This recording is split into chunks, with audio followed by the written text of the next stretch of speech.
Welcome to my channel, Veterans Legacy. Today, I want to take you into a story that lives in the quiet space between sacrifice and memory. A story that reminds us why some names, some call signs, echo long after the battle ends. The desert wind crawled through the half-open hangar doors, carrying with it the hum of distant engines and the faint metallic scent of oil. Inside, a group of Delta Force operators stood gathered around a small folding table. They weren't in uniform, not fully. Most wore simple training gear, sleeves rolled, boots dusty, faces carved with years of knowledge and silence. These were men who rarely needed to speak to understand one another. Today, however, they waited. Word had spread quickly. A retired and disabled veteran, someone who had supposedly done things no official record dared to acknowledge, was coming back to meet the unit. No one knew why, not fully. Only that command had approved it and that the man's file was sealed so tightly that even these operators, with all their clearance, could barely access a summary. But Delta Force operators always know when something matters. The hangar door buzzed and lifted another foot. Light spilled in, and with it, a figure appeared, a man moving slowly but deliberately, leaning on a carbon fiber cane. He wasn't tall. He wasn't imposing. He wasn't wearing medals or ribbons or anything that demanded attention. In fact, the first thing most of the operators noticed was simply how normal he looked. Yet the silence he carried with him was heavy. His left pant leg was pinned up where a limb had once been. His left arm was wrapped in a compression sleeve, hiding damage the whispers said had come from shrapnel. No one knew the full story, only that this man had once been a ghost in the system, a name few had seen but all somehow respected. He approached the table, his cane tapping softly against the concrete. A captain stepped forward. "Sir, welcome," the captain said respectfully. "Before we begin, we'd like to know how to address you. What was your call sign?" The veteran lifted his eyes, steady, calm, weathered by 1,000 moments no one else had lived. For a moment, he didn't say a word. And then, Titan 3, silence. The kind that climbs into the bones of a room and freezes everything inside. The operators exchanged glances. A few recognized it instantly, a name spoken in old briefing rumors, a myth among myths. Titan 3 wasn't a call sign you expected to meet. Titan 3 was a story you heard whispered on deployment nights, a piece of classified folklore. One of the sergeants murmured, "No way." Titan 3 nodded slightly, as though confirming something none of them had dared hope was real. The captain swallowed. "It's an honor, sir." Titan 3 gave a faint smile. "I'm no sir. I'm just a soldier who made it back when others didn't. That's all." He took a breath, steadying himself as he sank onto a metal chair. His cane clattered softly against the floor. "You boys wanted to hear the story," he said quietly. "But I need you to understand something first. The call sign didn't make the man. The men I served with, they made Titan 3. He paused. "I'm just what's left of him." The operators took seats around him. No one spoke. No one coughed. The air felt thick, heavy, like the moments before the first breach of a door. Titan 3 looked at the concrete floor as he began. It was 2008. Afghanistan. You might have heard about Operation Black Hail. Several operators stiffened. Black Hail was one of the missions no one was supposed to talk about. Our team was dropped in before dawn.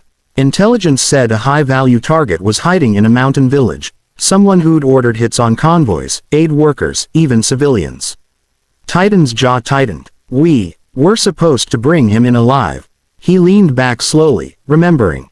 We moved in through the valley, low visibility, quiet. Too quiet. And that's when we realized something was wrong. They weren't hiding him. They were waiting for us. Titan tapped the metal table with 2 fingers as though he could still hear the echoes. We got hit from 3 sides. RPGs, machine gun fire, even traps set into the rocks. It was an ambush designed for one thing, to make sure we never left that valley. Operators shifted uncomfortably. They all knew what an ambush in restricted terrain meant. Our comms went dead. Air support couldn't see us. We were cut off. We had wounded, and the only high ground was held by the enemy. A shadow crossed Titan's face. I made a call that day, one I still think about every night. He looked up, meeting each pair of eyes around him. They needed someone to draw fire. Someone to take the attention long enough for the rest to get into position and push through. Our lieutenant started to move forward, but I stopped him. He inhaled deeply. That's when Titan III was born. I told him I'd do it.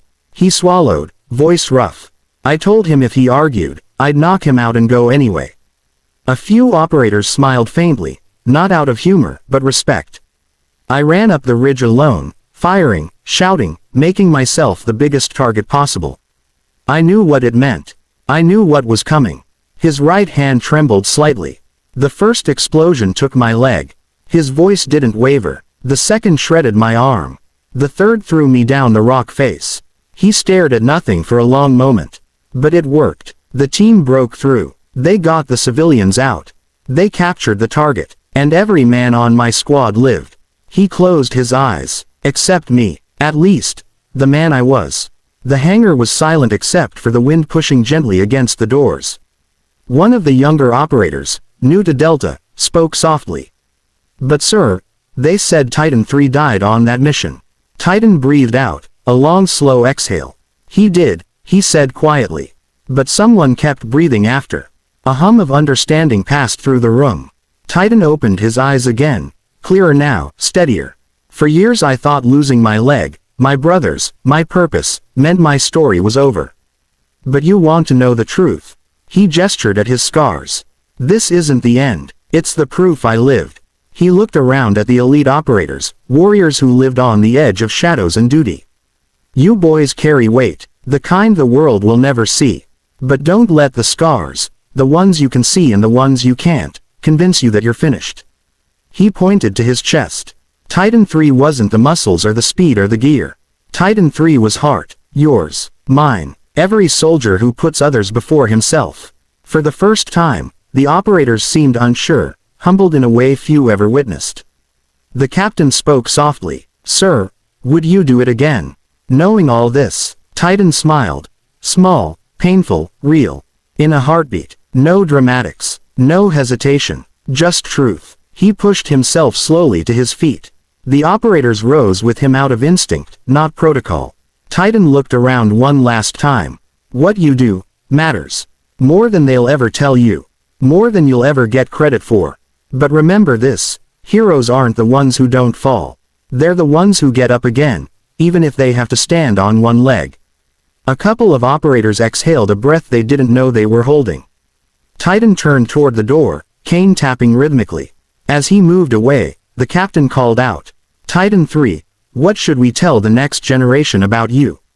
The veteran paused. Tell them I wasn't a legend, he said without turning around. Tell them I was a soldier, just like them, just like you, and tell them the world is safer because of the men who never get their names written in books. He stepped into the sunlight, small, worn, but unbroken. The hangar stayed silent long after he was gone, not because they didn't know what to say, but because some moments deserve silence. Because some call signs are spoken only with respect. Because Titan III wasn't just a man, he was every soldier who left a piece of themselves behind so others could go home. Thank you for watching Veterans Legacy. If this story moved you, if it reminded you of the strength and sacrifice behind every uniform, please like, comment, and subscribe. Your support keeps these stories alive. And some stories should never be forgotten.